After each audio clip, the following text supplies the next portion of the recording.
माता की आज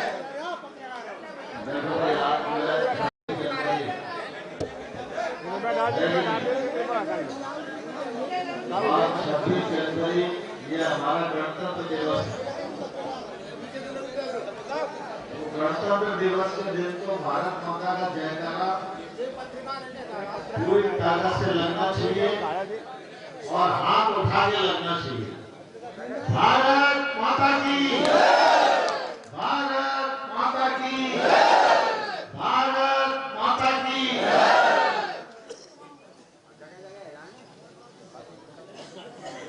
आज गुड्डू भाई ने तो बड़ा पहला भाषण दे दिया, इतना तो मुझे भी याद नहीं है। आज हमारे इस अवसर पर मंच पर विराजे पार्टी के वरिष्ठ नेता, इस क्षेत्र के पूर्व विधायक आदरणीय बाबूलाल देवरा जी, मेरे साथ आज मुरैना से चलकर आप सबके बीच में आए मुरैना भारतीय जनता पार्टी के जिलाध्यक्ष आदरणीय डॉक्टर योगेश पाल गुप्ता जी, भारतीय जनता पार्टी के जिले के महामंत्री और आप सबके बीच में सक्रियता से आपकी सेवा कर रहे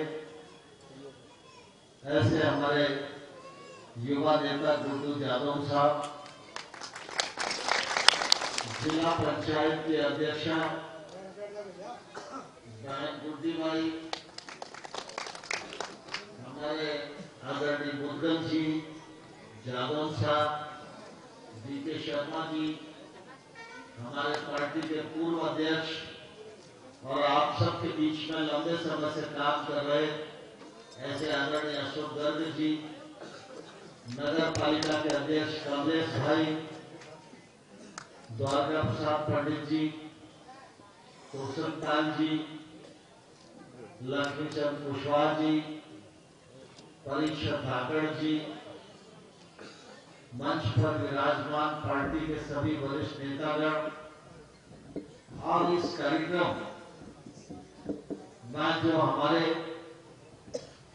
सभी मंडल अध्यक्षों की और बाकी सबने जो परिश्रम किया ऐसे हमारे सभी मंडल अध्यक्षगण और इस अवसर पर उपस्थित विजयपुर के प्यारे प्यारे भाइयों बहनों और पत्रकार मित्रों, मैं आप सबको इस मौके पर हाथ जोड़कर बहुत बहुत राम राम करता हूं।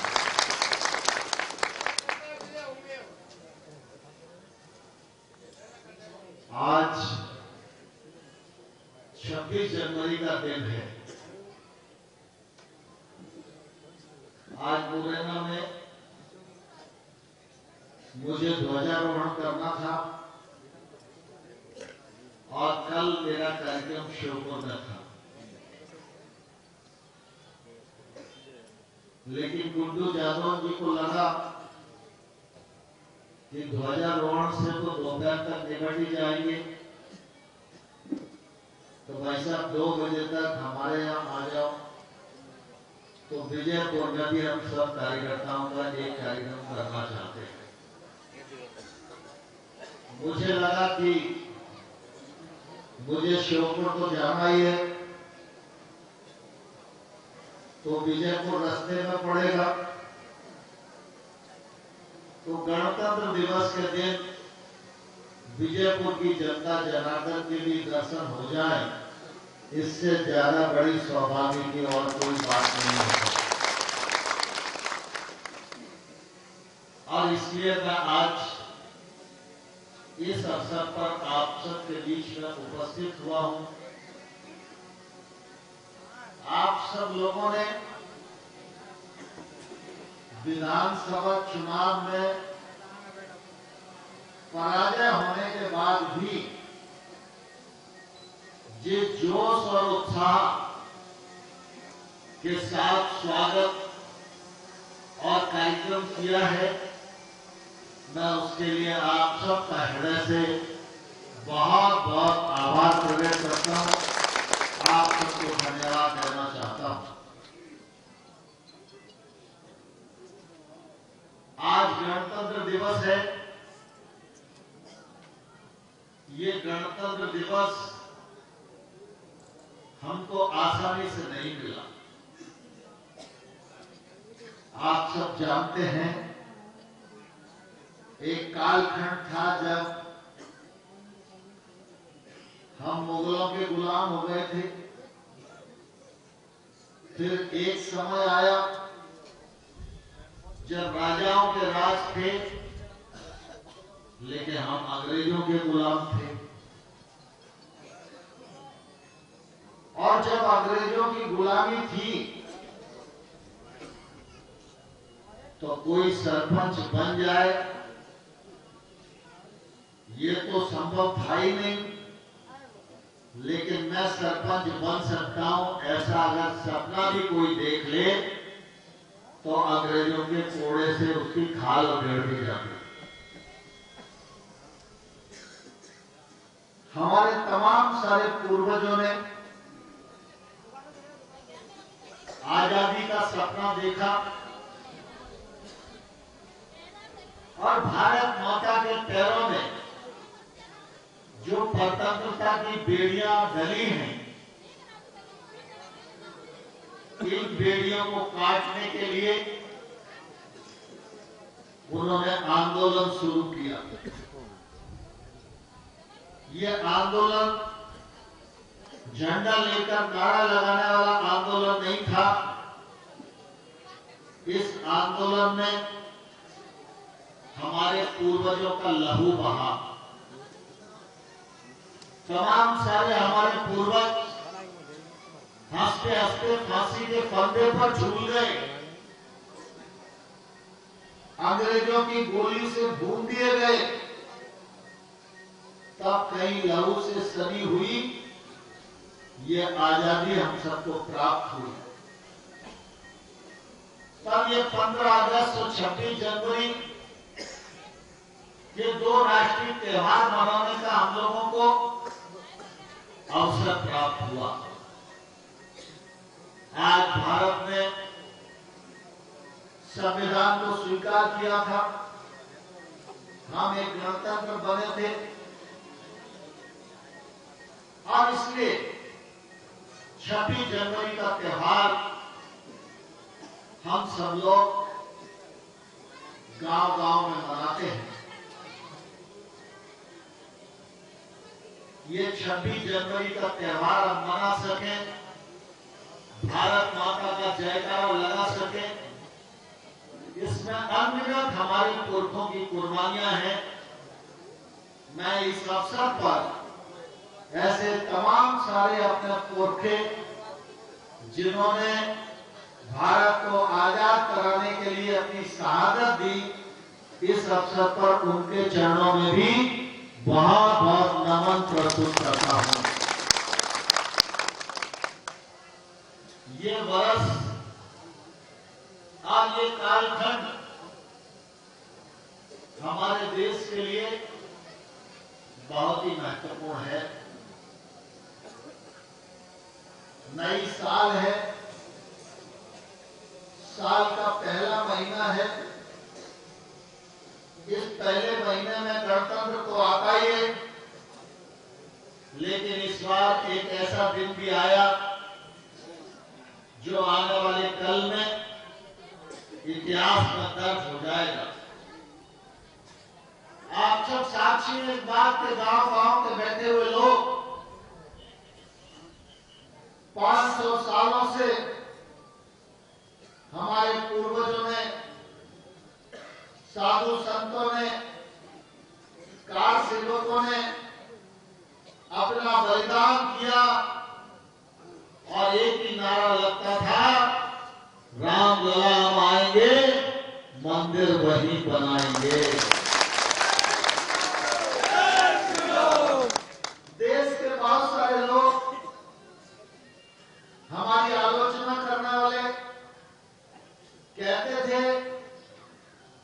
कि जैसे ही चुनाव आता है भारतीय जनता पार्टी वालों को राम याद आ जाते हैं, ये जाने की बात करते हैं, मंदिर बनाने की बात करते हैं, लेकिन कब मंदिर बनेगा उसकी तारीख नहीं बताते। मैं उन सब लोगों को कहना चाहता हूं, भारतीय जनता पार्टी जो कहती है वो धरती पर करके दिखाती है। हमने कहा था कि राम मंदिर बनाएंगे और वहीं पर बनाएंगे जहां प्रभु राम का जन्म हुआ है। हमने तारीख भी बता दी, राम मंदिर का शिलान्यास भी कर दिया और राम मंदिर की प्राण प्रतिष्ठा भी कर दी। भगवान प्रभु राम का मंदिर बन गया। मेरी उम्र भी लगभग 66 वर्ष की हो रही है।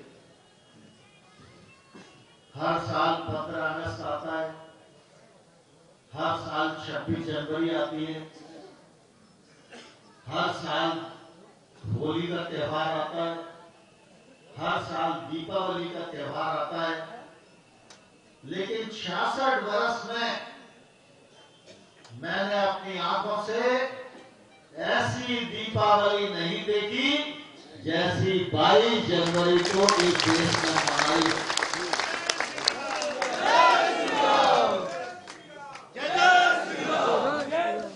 भगवान प्रभु राम का मंदिर बनकर तैयार हो गया। कुछ लोग जिनको निमंत्रण दिया गया वो नहीं आए, इधर उधर बगले झांकने लगे। मुझे पत्रकार पूछते थे कि जिन्होंने निमंत्रण स्वीकार नहीं किया उनके लिए आपका क्या कहना है? तो मैं एक ही बात कहता था, जो स्वीकार करेगा वो प्रभु राम का प्रसाद पाएगा, जो स्वीकार नहीं करेगा वो भगवान राम के प्रसाद से वंचित हो जाएगा। लेकिन आप सब जानते हो, देश में दो प्रवृत्तियां हमेशा से रही हैं। एक देवों की प्रवृत्ति है और एक दानवों की प्रवृत्ति है। संघर्ष तो प्रवृत्तियों का ही है, कारक तो कोई भी बन जाता है, लेकिन इतिहास इस बात का साक्षी है कि दानवों पर हमेशा देवताओं की विजय हुई है, कभी राक्षसों ने विजय प्राप्त नहीं किया। और जब दानवों पर देव हमेशा विजयी होते रहे हैं, तो ऐसी प्रवृत्ति पर फिर वही विजयी होंगे जिन्होंने प्रभु राम का मंदिर बनाकर देश की करोड़ों करोड़ जनता की इच्छा को पूरा किया। आने वाले कल में वही धारा विजयी होगी। और हम धन्यवाद करना चाहते हैं प्रधानमंत्री नरेंद्र मोदी जी को कि आपने प्रधानमंत्री बनने के बाद न सिर्फ गरीब के आंसू पहुंचे, न शहरी आदिवासियों का सिर्फ जीवन बदला, आपने राम मंदिर भी बनाया और आपने धारा 370 का भी खात्मा करके भारत माता के माथे पर लगा हुआ कलंक मिटाया। सरकारें तो पहले भी आई हैं और चली गई हैं, लेकिन कभी कभी ईश्वर की इच्छा से सरकार में ऐसे व्यक्ति बैठते हैं जो दिल्ली की चिंता बाद में करते हैं, विजयपुर की चिंता पहले करते हैं। अभी गुड्डू भाई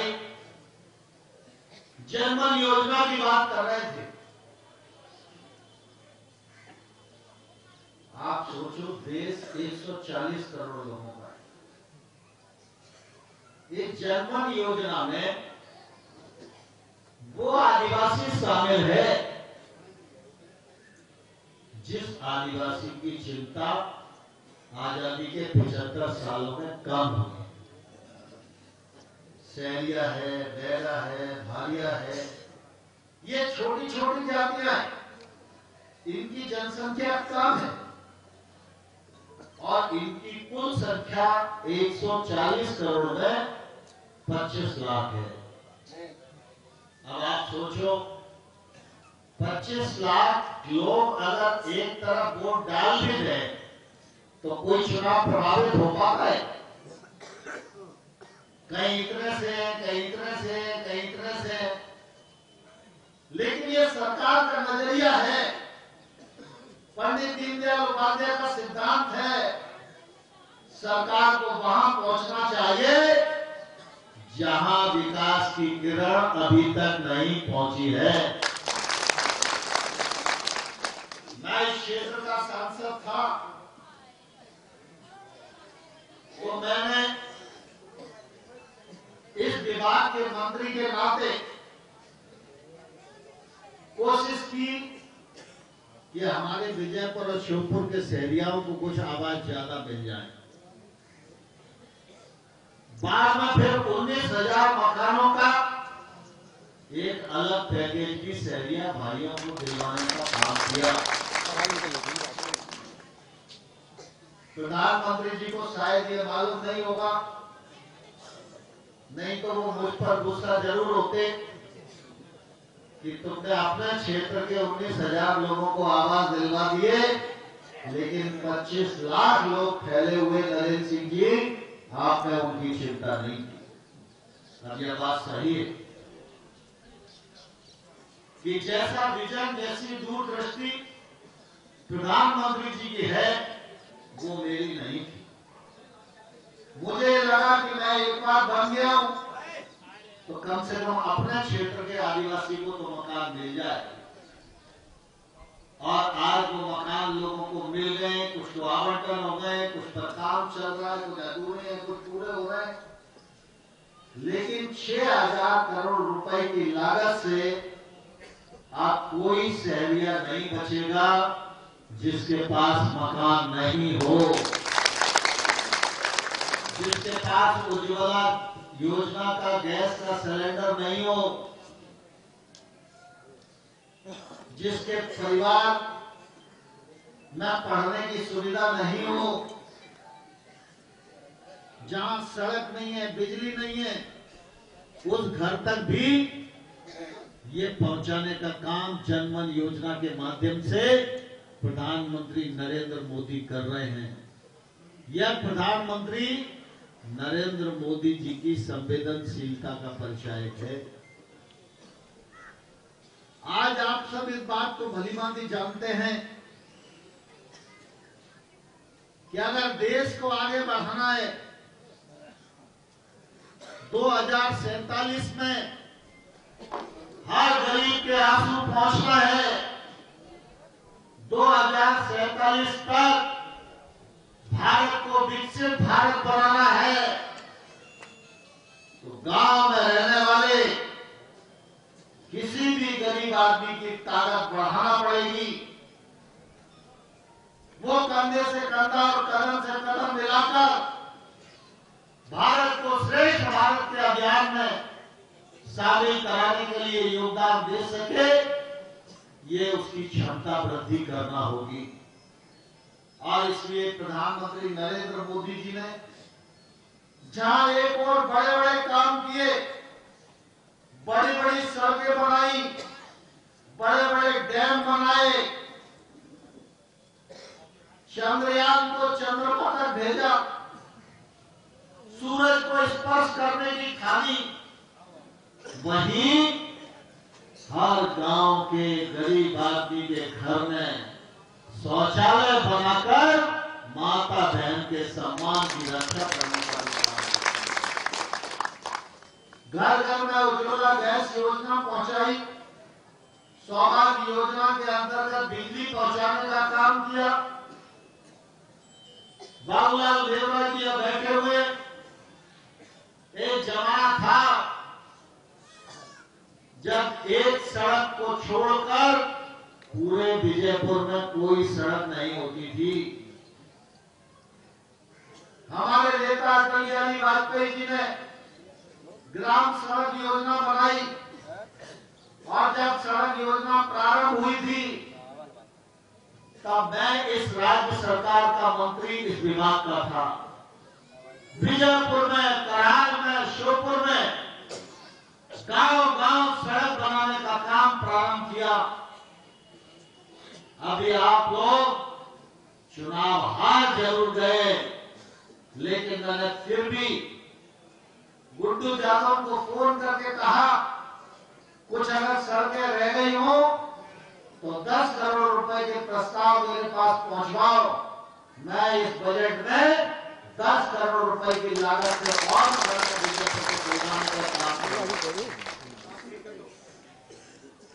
चैनी खेड़ा डैम की मांग लंबे समय से थी, श्योपुर में मुजरी डैम की मांग लंबे समय से थी।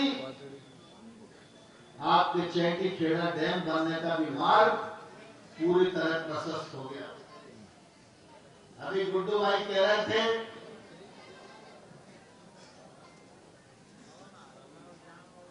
कि अब आप दिल्ली में नहीं हो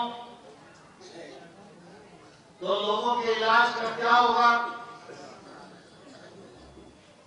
लेकिन मैं आपको कहना चाहता हूं, मैं दिल्ली में रहूं, भोपाल में रहूं, ग्वालियर में रहूं, विजयपुर के लोगों की आंख में आंसू आएंगे तो नरेंद्र सिंह तोमर तौलिया लेकर हमेशा पहुंचने के लिए तैयार रहेंगे।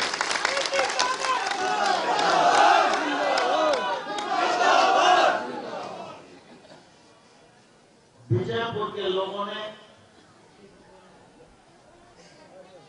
एक बार नहीं 2-2 बार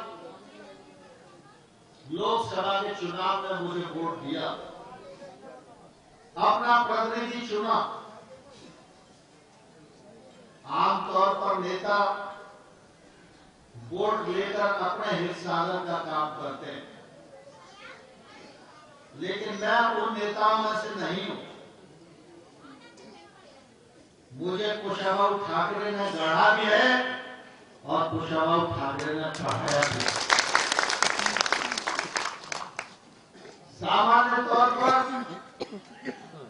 हमारी संस्कृति में कहा गया है कि माता पिता के ऋण से, गुरु के ऋण से कभी भी व्यक्ति ऋण नहीं हो सकता। यह सही है, माता पिता का कर्ज कोई कभी नहीं चुका सकता, गुरु का कर्ज भी नहीं चुका सकता। लेकिन ये बात तब कही गई जब लोकतंत्र नहीं था। लेकिन मैं यह मानता हूं कि अगर एक बार जनता ने वोट दे दिया तो नेता जनता का एहसान कितना भी करे कभी पूरा नहीं चुका सकता है। तो इसलिए एक बार नहीं 2-2 बार आप सबने मुझे आशीर्वाद दिया। मैं विधानसभा चुनाव के लिए आया तो भी आपने भरोसा किया, चुनाव जिताया भी। इस बार चुनाव में पराजय जरूर हुई है, लेकिन हम भारतीय जनता पार्टी के कार्यकर्ता हैं। हम जय में हर्षित नहीं होते और पराजय में निराश नहीं होते। चुनाव है, हार जीत का सिलसिला चलेगा और चलता रहेगा, लेकिन एक कार्यकर्ता के नाते हमारी यह जिम्मेदारी है कि हार में भी हम आपका वैसा ही सम्मान करें जैसा जीत में सम्मान करते हैं। और मैं आपको ये बताना चाहता हूं कि भारतीय जनता पार्टी के कार्यकर्ता चुनाव के बाद भी आप सबका उतना ही सम्मान कर रहे हैं जितना जीतने के बाद किया था। लेकिन मैं इतना जरूर कहना चाहता हूं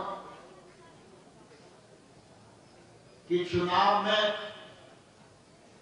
लोकतंत्र में अगर वकील आपका मजबूत होगा तो क्षेत्र का विकास उतना ही ज्यादा होगा,